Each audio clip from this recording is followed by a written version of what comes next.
Comment te démarquer des autres femmes? C'est ce qu'on va voir aujourd'hui dans cette nouvelle vidéo. Tout d'abord, si tu n'es pas abonné à la chaîne YouTube Éclairage Amoureux, n'hésite pas à t'abonner. Tu y retrouveras plein d'autres vidéos, comme d'habitude.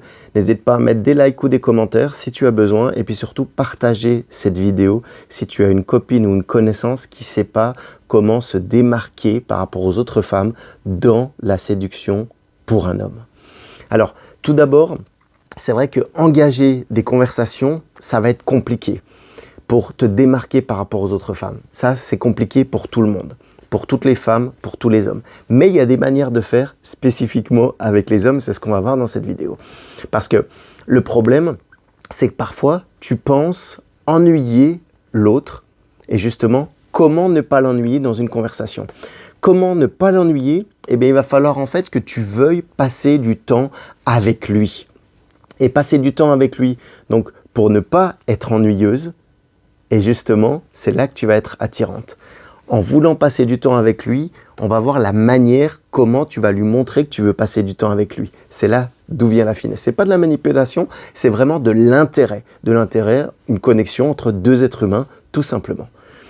Et puis, il y a une phrase que j'ai adorée, que je me suis écrite, c'est « bonne conversation, bonne connexion ». Ça va aller de pair, parce qu'à partir du moment où tu vas connecter, où tu vas converser avec autant honnêteté que humour, votre conversation elle va être fluide, vous allez apprendre à vous connaître et tu vas pouvoir te démarquer par rapport aux autres femmes parce que ça sera selon ta personnalité et pas selon un script ou des questions bateau à penser. On ne va pas partir là-dedans.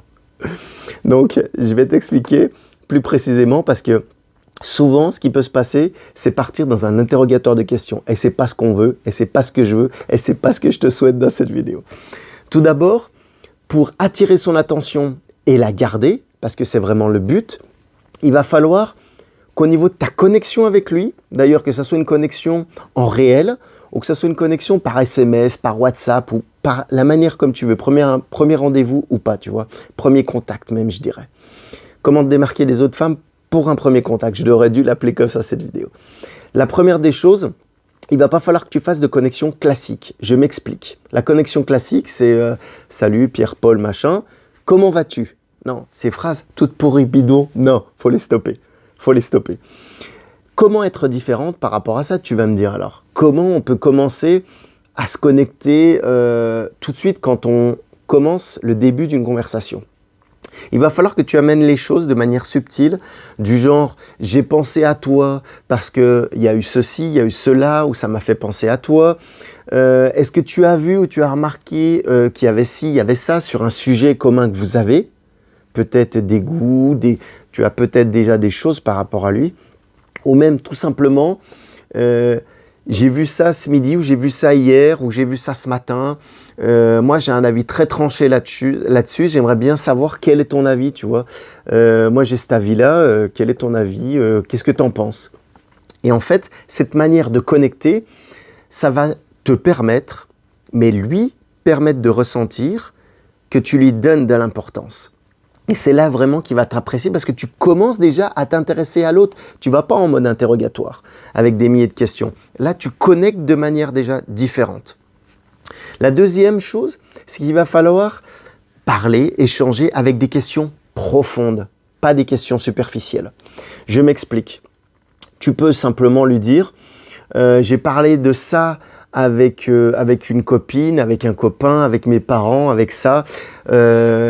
À propos de ton expérience de vie, moi j'ai noté, expérience de vie par rapport à ton enfance, par rapport à tes passions, par rapport à tes loisirs, par rapport à un sport que tu fais ou que tu aimerais faire, tu vois.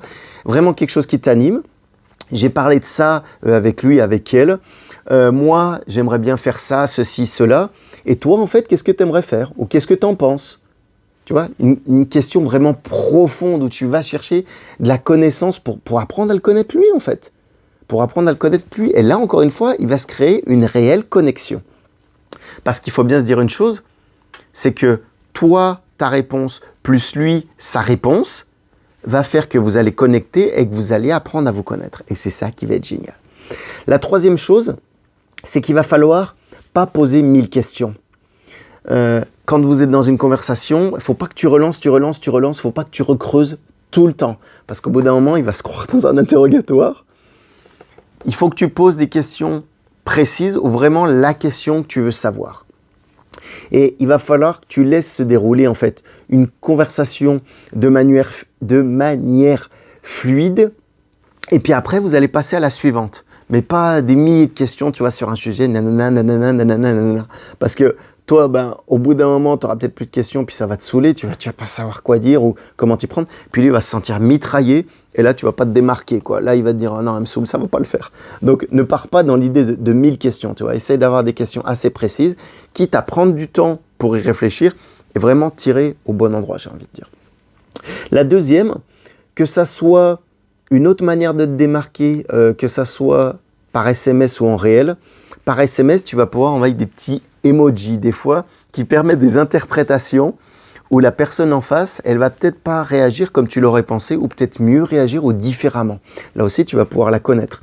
Et puis, si tu te vois en réel, ce que tu peux faire, ça peut être soit des petites grimaces ou par rapport à ton langage corporel. Là aussi, ça peut donner des informations ou même faire rigoler le mec en face. Et peut-être que lui, il en fera aussi et qui te fera rigoler. C'est ça toute la magie du truc, j'ai envie de dire. Donc, par rapport à ça, il faut transmettre autre chose que des mots, tu vois, mais même des réactions, des mouvements, des choses comme ça. Je me suis mis, moi, en 5e chose, pas hésiter à parler de sujets que lui, il aime. Pour te renseigner par rapport à ça et comprendre vraiment pourquoi il s'intéresse à ça. S'il a des inspirations particulières, s'il a des passions ou peut-être des envies par rapport à ça, tu vois. Peut-être que toi, ça va te faire découvrir quelque chose, peut-être que tu n'aimeras pas, mais tu pourras lui donner ton avis, justement. Et encore une fois, vous allez pouvoir échanger. Et ça va être top. La 6e chose, c'est qu'il ne faut pas que tu lui laisses des réponses courtes. Oui, non, il faut vraiment que tu parles un peu plus. Et surtout que lui, s'il te dit des oui-non, n'hésite pas, par exemple, à amener des exemples concrets, et que lui te donne des exemples concrets. Ça peut être des choses, ou même des fois, tu peux parler d'anecdotes qui te sont arrivées, tu vois, dans ton passé, où ça permet de connecter. Et vous êtes des vrais êtres humains, donc il ne faut pas hésiter à échanger par rapport à ça. Et ça encore, ça peut te permettre de démarquer des autres femmes, je vais y arriver, parce que les anecdotes qui te sont arrivées à toi, elles ne sont pas forcément arrivées à une autre femme d'ailleurs. Donc voilà. Et puis, la dernière chose, je te parlerai de questions connexes. De questions connexes, parce que quand vous allez échanger par rapport à des questions, n'hésite pas à lui demander d'expliquer peut-être ses opinions. Pourquoi il pense ça? Tu vois, tu vas t'intéresser à lui. Et quelles sont ses valeurs peut-être? Il a peut-être des valeurs familiales ou des valeurs individuelles, personnelles ou professionnelles qui le font penser ça. Et encore une fois, en t'intéressant à lui, tu vas vraiment te démarquer. Voilà, cette vidéo est terminée. N'hésite pas à la réécouter, il y a pas mal de petites pépites. Et puis si tu souhaites me contacter, c'est soit sur Facebook Arnaud.Rivière, tu me retrouveras facilement, ou sinon sur Instagram Arnaud-Love Coach. Je te dis à bientôt dans une prochaine vidéo. Prends soin de toi. Bye bye, salut.